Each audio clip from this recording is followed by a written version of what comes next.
Hello and welcome, Pokemon trainers. I'm Joe, here with my co-host Dan. Hello and greetings. And welcome to the Pokemon Podcast, or Pokepodcast.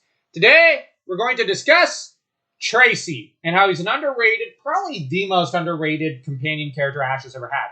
Mhm. Tracy always ranks at the bottom, and people always remark that he's a forgettable character. But honestly, I find every character that joined after Brock and Misty left and around or at least Misty after Johto, even more forgettable.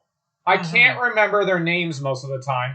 I can't remember their faces, and they're all just cheap knockoffs of either Brock, Tracy, or Misty. And the thing is, Tracy came in with some useful, interesting skills and a lot of different knowledge about Pokemon than Brock. He was a bit more, how do I put it? He had a bit more of a scholar's knowledge of Pokemon than Brock. Mhm. He was an artist, and I actually liked that he sketched the woman. It was a little more subtle and nuanced, the joke, rather than Brock's over-the-top horniness. Yes. Now, I liked the running joke with Brock, but eventually it did get a little tiring. While Tracy, it was just Misty and Ash would just go, what did you draw? Like, did you draw Ash's or Misty's awesome bow? No, it was just some lady striking a pose or something. And typically an Officer Jenny. So he was as horny as Brock, just a little more of a shut-in about it. Although he also had a bit more of a wry wit at times. Although Brock had his own very wry, dry wit. Now, Brock could be a bit...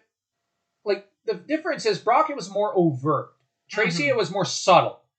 And I liked his subtlety even at like 6 or 7 years old. I appreciated the subtlety of his humor. It's, as you mentioned, Brock sometimes got a little over the top.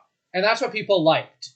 But Tracy was a bit of the opposite. He was more subdued and much calmer compared to... He was also a little more clueless than Brock. Yeah, you remember. He was calm next to Ash and Misty, who were always very energetic. But he was also very clueless at times. Oh, yeah. Like in the 2000 movie in a few scenes. That said, his knowledge of the legendary Pokemon of the Orange Islands he comes from was way more thorough than Brock. Yeah, Brock usually looked at things from a breeder's perspective. But Tracy looked at it from a scientific perspective. Yeah. And I actually thought it would have been interesting how they had both Brock and Tracy at one point together on the team. That would have been an interesting team up. But that said, Tracy also, like, I liked that he did fade into the background with Professor Oak. Although I would have liked it had they brought him into some of the video games, more like in the lab with Oak, and maybe join you as a companion character in the games, and add some extra jokes there with him. Then again, I also think that Misty should have been a companion character eventually. Like they should have remade the first game and maybe had her eventually as a companion character for Red. Agreed. That would have been interesting and a nice nod to the anime. Though I also think I like Brock, but maybe they could have done that with him as well. And for Gold and Silver or Gen 2, they could have had Whitney or something, as she's the most developed of all the gym leaders in personality. Because like none of the others are as interesting, especially Morty, whom they always want to focus on, but I find Ecrutique's gym leader just the most boring. He has one personality trait. Ho-oh! He must see ho-oh! That's his personality. He has none.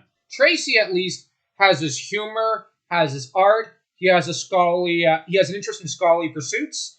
He admires Professor Oak. Honestly, he's got way more personality than most of the characters after the second gen anime era. The rest, all of those characters were just, I don't know, like they blurred together. And I remember just finding the episodes too childish eventually. Yes, Pokemon's always been childish, but they took it to an extreme. One thing I like about Tracy is when you compare him to Brock, they both see Ash as a little brother. Yeah. But the way they approach Ash is very different. Brock was sterner. Stern, a mature older sibling. Yeah, whereas Tracy seemed more like a middle sibling who was there to play with Ash. Play with Ash, sometimes instruct him on some things. A lot more laid back and a bit more of a tease. Yeah. He would tease and joke with Ash.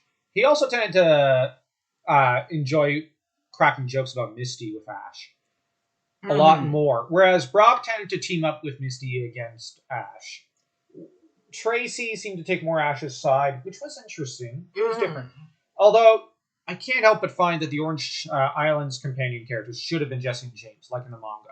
Yeah, but that said, if they had to stick Tracy in there into the Orange Islands era, they should have gone with Jesse and James in the Johto era, or right after, and maybe Casey after that. But they didn't. So, tell us what you think. Are we overblowing Tracy? Like I said, I always thought he got a bum rap, and he was actually a better character than a lot of other characters.